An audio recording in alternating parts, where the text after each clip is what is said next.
죄와 사망의 법에서 너를 해방하였으나 율법이 육신으로 말미암아 연약하여 할 수 없는 그것을 하나님은 하시나니 곧 죄로 말미암아 자기 아들을 죄 있는 육신에 위하여 보내어 육신의 죄를 정하사 육신을 따르지 않고 그 영을 따라 행하는 우리에게 율법의 영과 이루어지게 하려 하시니라. 육신을 따르는 자는 육신의 일을, 영을 따르는 자는 영의 일을 생각하나니 육신의 생각은 사망이요 영의 생각은 생명과 평안이니라. 육신의 생각은 하나님과 원수가 되나니 이는 하나님의 법에 굴복하지 아니할 뿐 아니라 할 수 없습니다. 육신에 있는 자들은 하나님을 기쁘시게 할 수 없느니라.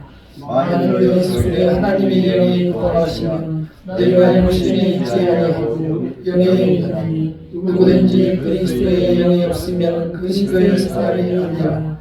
또 그리스도께서 너희 안에 계시면 몸은 죄로 말미암아 죽은 것이다. 영은 의로 말미암아 살아있는 것이다. 예수를 죽은 자 가운데서 살리시는 영이 너희 안에 거하시면 그리스도 예수를 죽은 자 가운데서 살리시니가 너희 안에 거하시는 그의 영으로 말미암아 너희 죽을 몸도 살리시리라. 네. 벚꽃이 피었다가 지는 이 초보입니다. 우리는 요즘은 꽃이 피면은 저 꽃이 언제 지나 하면서 오히려 불편해하는 사람들도 있고, 또한 청소를 해야 된다고 꽃을 흔들어서 떨어버리는 사람들도 있습니다. 꽃을 바라보지 못하는 차가운 가슴으로 이 세상을 살아가며 우리는 오로지 욕망에 붙들려 살아가는 날들이 인생의 대다수를 차지하고 있습니다. 우리가 세상을 살아가는 의미에 대해서 다시 한번 깊이 생각하는 시간이 되시기를 바랍니다.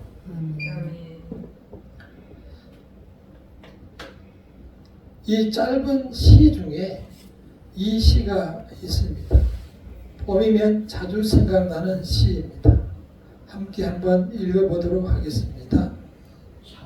붉꽃 자세히 보아야 예쁘다. 오래 보아야 사랑스럽다. 너도 들어. 붉꽃의 그 학교 선생님으로 기억하는데, 풀에 있는 꽃이 얼마나 아름답겠어요. 그리 아름답지는 않습니다. 그러나 사람들이 살아가면서 꽃 하나를 자세히 볼 수 있는 정신적인 여유가 없음을 말하는 것입니다. 그 꽃도 작은 생명이지만 누구에겐가 물을 받고 햇빛을 받아서 살아가고 있음을, 그렇게 생명이 살아가고 있음을 생각하는 시간을 가지며 세상을 살아갈 것을 부탁하고 있는 시입니다. 무슨 풀꽃이 말을 하겠어요? 우리에게 하는 말인 것입니다. 오래 보아야 사랑스럽다.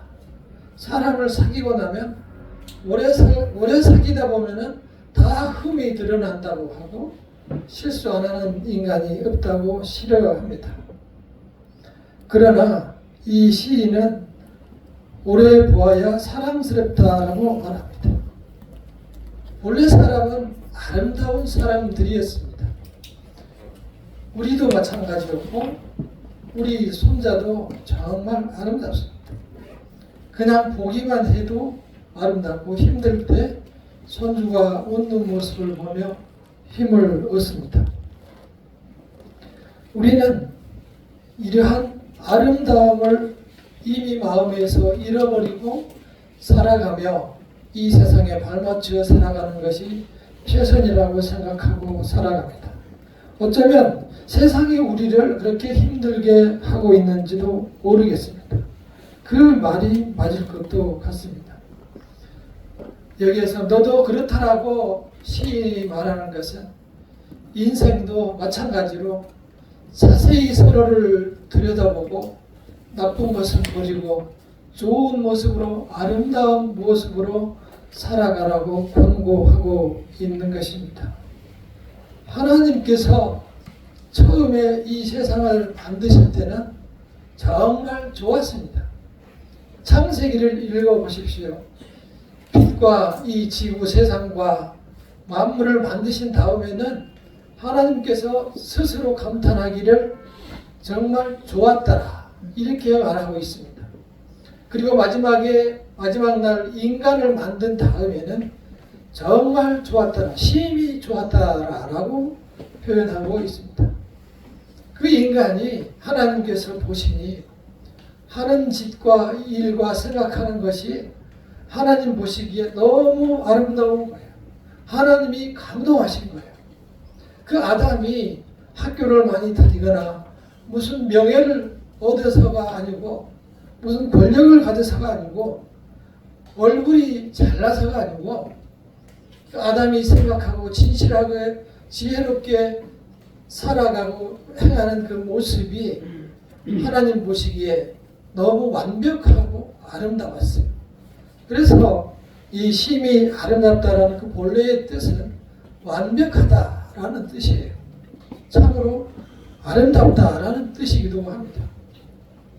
그렇게 아름답게 만들어진 인간들이 아름다움을 다 잃어버리고 오히려 아름다움을 사모하는 마음은 세상에 맞지 않다고 생각하고 어리석은 것으로 치부하며 살아가는 것이 오늘날 우리의 현실이고 오히려 그런 사람이 힘들게 살아가는 것이 차가운 현실입니다.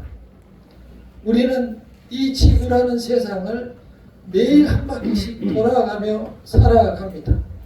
우리가 돌지는 않지만 지구가 돌아가죠. 이렇게 한 바퀴 하루를 돌면은 이쪽에 해가 뜨고 저쪽에 해가 지는 것처럼 우리가 이 한 바퀴를 돌리면 우리가 이쪽에 살고 또 한 바퀴를 돌려보면 저쪽이 나라가 우리의 눈으로 돌아오게 되어 있습니다. 다시 말해서 이렇게 돌리면 하나님이 보고 계실 때는 하나님이 볼 때는 전체가 다 보이는 거예요. 우리는 반만 보이지. 그런데 한쪽에서는 체육대회를 하고 선거를 한다고 서로 피켓을 들고 난리를 치고 꽃구경을 한다고 난리를 치며 그러는데 또 지구의 반대편을 보면은 한쪽에서는 미사일이 날아다니고 갑자기 폭탄이 날아와서 가족 중에 살아있는 사람과 죽어있는 사람을 구분하게 돼요. 또 밤새 살았음을 서로 위로하며 안고 살아가는 그것이 하나님이 보고 계시는 현실입니다. 우리는 그런 것을 다 볼 수 있는 정신적인 여력이 없어요. 그리고 볼 생각도 없고 귀찮아요. 그러나 태초에 하나님께서 만들어 놓은 그 인간의 모습은 그렇게 모든 아름다움을 사모하고 지혜롭고 성실하고 근면한 아름다운 완전한 사람이었습니다. 그 사람을 잃어버린 것을 보고 오늘 사도 바울은 이렇게 말합니다. 8장 7절을 한번 읽어보겠습니다. 8장 7절 시작. 육신의 생각은 하나님과 원수가 되나니 이는 하나님의 법에 불복하지 아니할 뿐이라 할 수도 없습니다. 인간이 사는 모습을 보니 이미 하나님을 완전히 등지고 하나님과 대적하고 살아가는 정도로 인간의 마음이 완곡해졌다는 것입니다. 강력해졌다는 것입니다. 하나님을 대적하고 싸울 정도로 이 인간의 마음이 아주 완강하고 고집이 센 인간으로 변했습니다.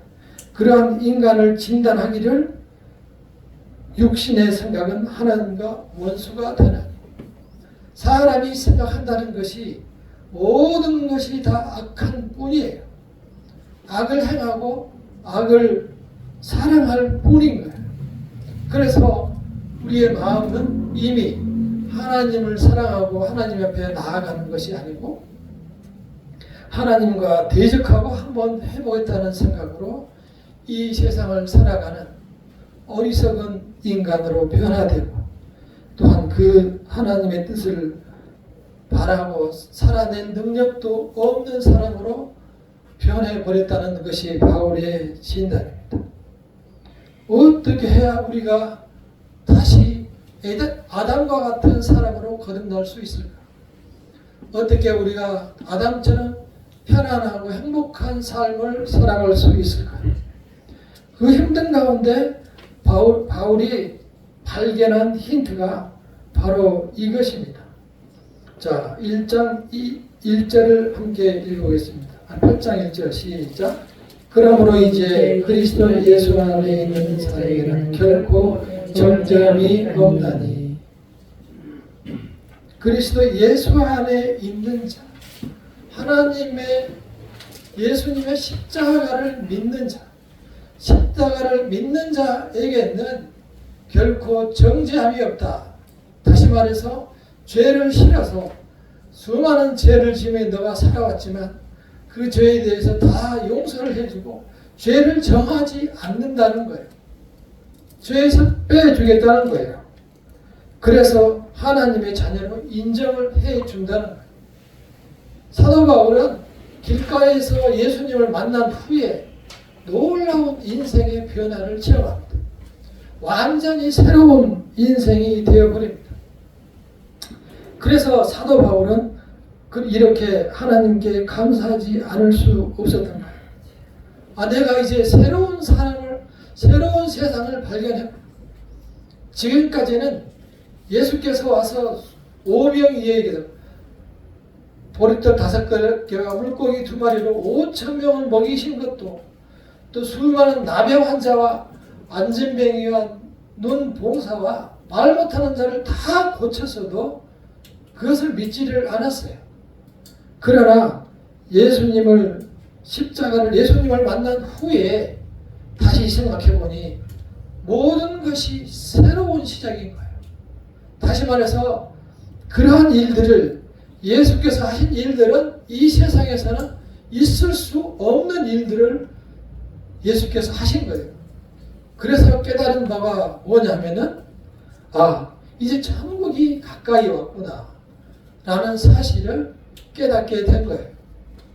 천국이 가까이 왔구나, 이 천국이라는 게 있구나 라는 생각을 하면서 완전히 새롭게 인생을 살아가기 시작합니다.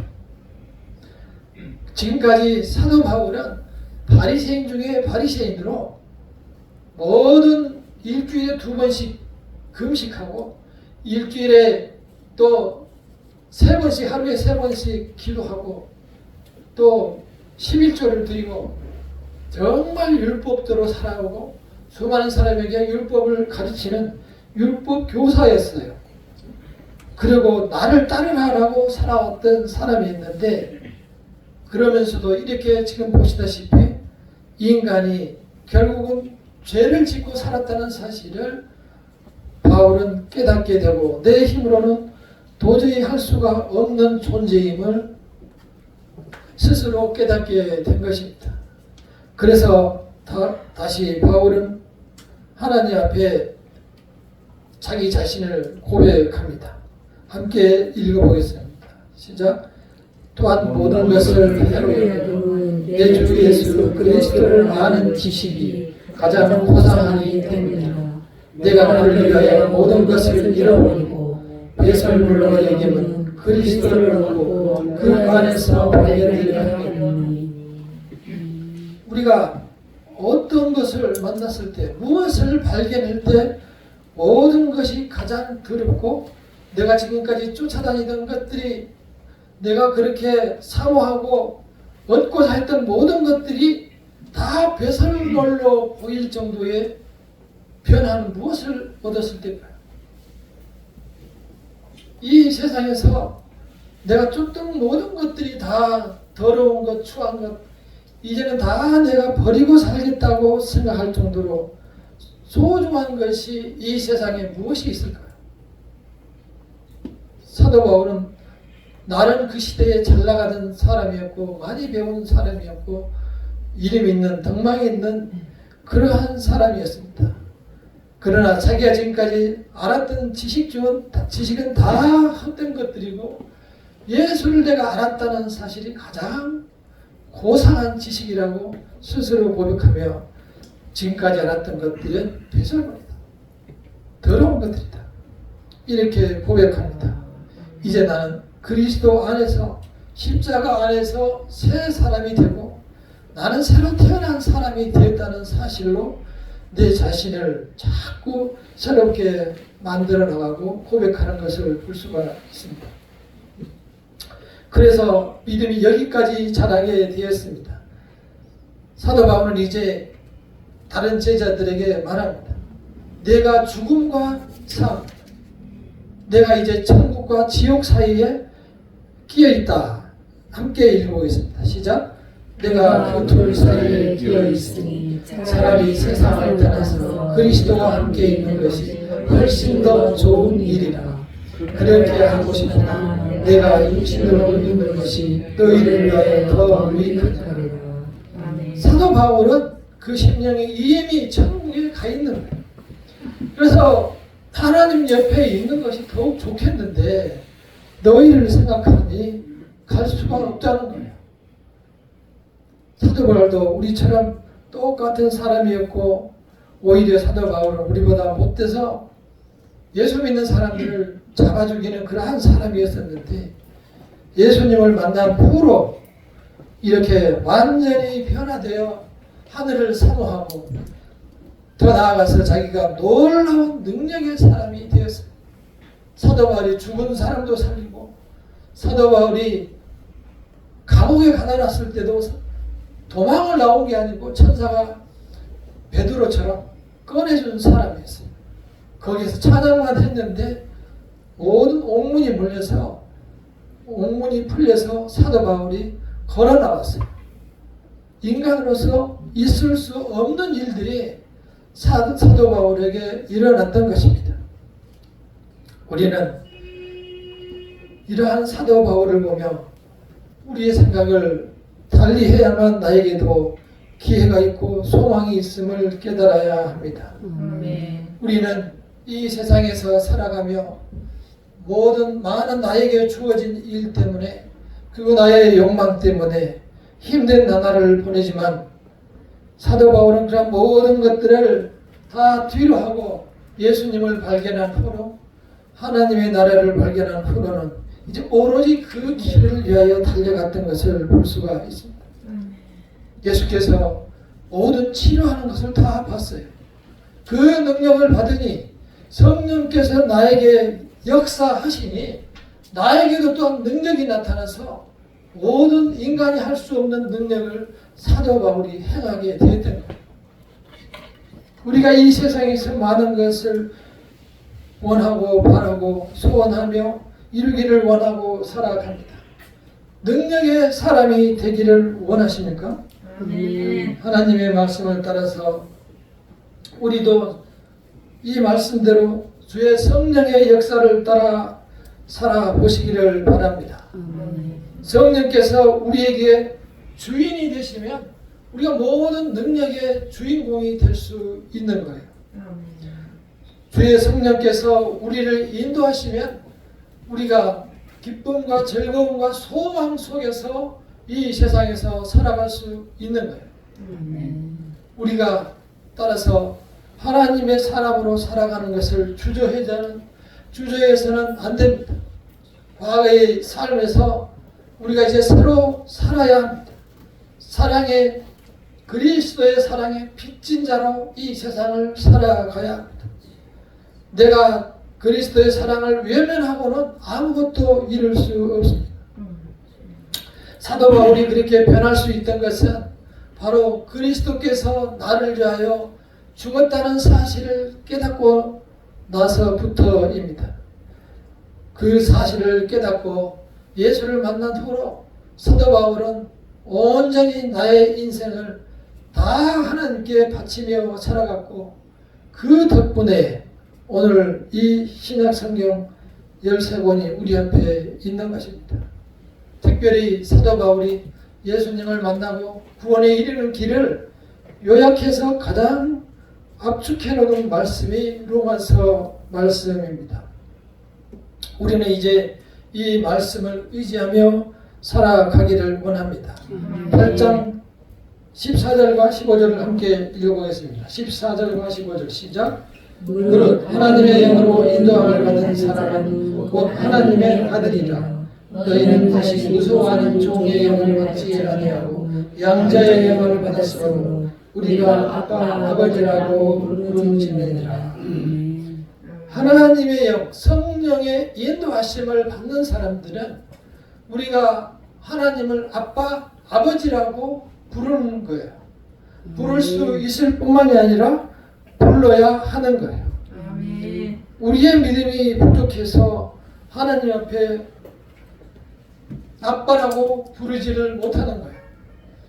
우리 속에 성령께서 역사하셔야만 이 고백이 나올 수 있는데 우리 자신이 우리의 입으로 아빠, 아버지라고 부르지 못하는 거예요.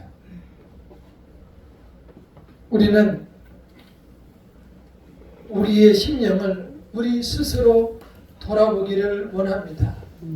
우리가 하나님의 아버지, 하나님의 아들로서 이 세상을 살아가며 하나님을 나의 아버지로 고백하며 아빠, 아버지라 부르며 살아가고 있는지, 왜 나는 그러한 믿음을 갖지 못했는지 생각하며 다시 한번 우리의 신앙을 정리하시기를 바랍니다.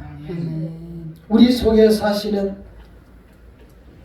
하나님의 은혜를 따라서 찬양을 함께 하도록 하겠습니다.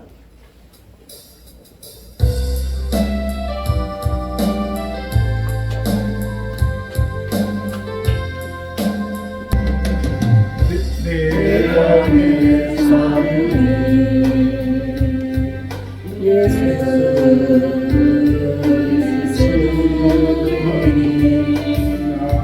나의 주로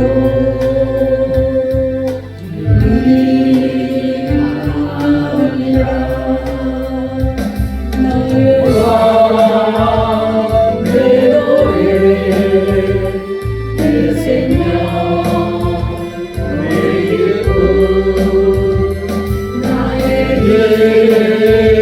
나의 것,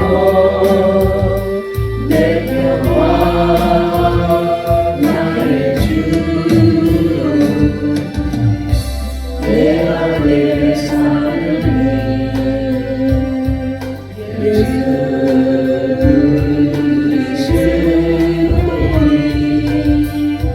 나의 주로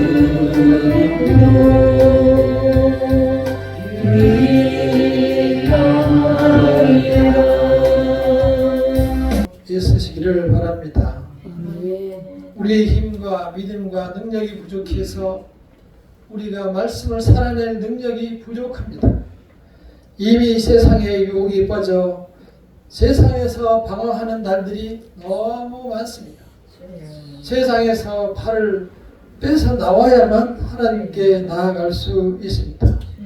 그 방법은 우리가 그 사랑의 빚진 자로 살아가는 겁니다.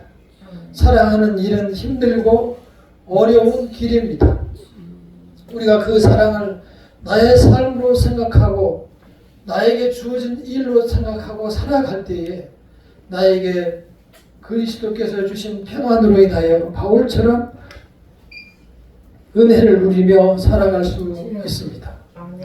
우리가 이제는 어린아이의 신앙을 넘어서 그리스도의 장성한 분량까지 자라서 이제는 그리스도의 성숙한 신앙이 되어서 그리스도를 아버지라고 부르며 나에게 성령께서 역사해 주시기를 강력하게 기도하시며 또한 하나님을 찬양하며 이 세상을 살아가기를 원합니다. 그리스도께서 우리에게 보여주신 사랑의 모습은 바로 이것입니다. 함께 읽어보겠습니다. 시작. 내가 내게 있는 모든 것으로 구제하고 또 내 몸을 불사르게 되어줄지라도 사랑이 없으면 내게 아무 유익이 없느니라.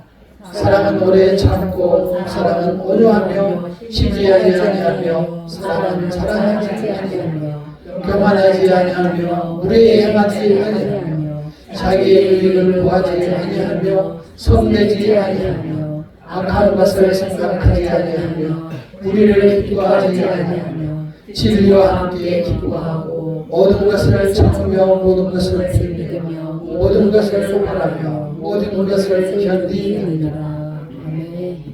이 사랑은 오래 참는 것으로 시작해서 모든 것을 견딤으로 끝나는 것입니다. 그래서 사랑은 힘들고 어려운 것이지만 그 사랑이 우리 인생을 풍요롭게 하고 또한 나의 굳어버린 마음, 얼음 같은 마음, 칼 같은 마음을 새로운 새싹처럼 살아나게 하는 유일한 길입니다. 오늘 이 적어놓은 이 말은 사도 바울이 적어놓은 사랑의 말입니다. 사랑에 대한 정의입니다. 제가 다니는 여기 앞에 미장원에 갔더니 엊그제 다시 한번 갔더니 그 미장원 사장님은 남자인데 성경을 많이 외우고 있었습니다. 이번에도 갔더니 앞에 있는 사람한테 무슨 복음을 전하고 있었어요. 그래서 이제 끝나고 물어봤어요. 그랬더니 이 고린도전서 13장을 지금 다 외웠다고 하면서 이 성경에 있는 내용을 앞에 이발하는 사람이 듣든지 말든지 혼자서 이야기를 해주고 있는 거예요. 참 대단한 본받을 만한 믿음이었습니다. 남에게 그 사랑을 전하며 또 그렇게 말씀을 전하며 그것을 실천하며 살아가는 것은 그 사랑이 마음에서 흘러 넘치기 때문에 사랑을 전할 수 있는 거예요. 우리가 이 세상에 꽉 붙인 복잡한 마음으로는 사랑을 누릴 수가 없는 것입니다.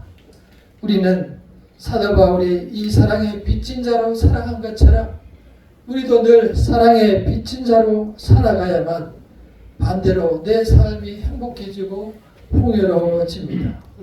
그리스도의 사랑 안에서 풍요함과 또한 기쁨과 평안을 누리시기를 간절히 축원합니다.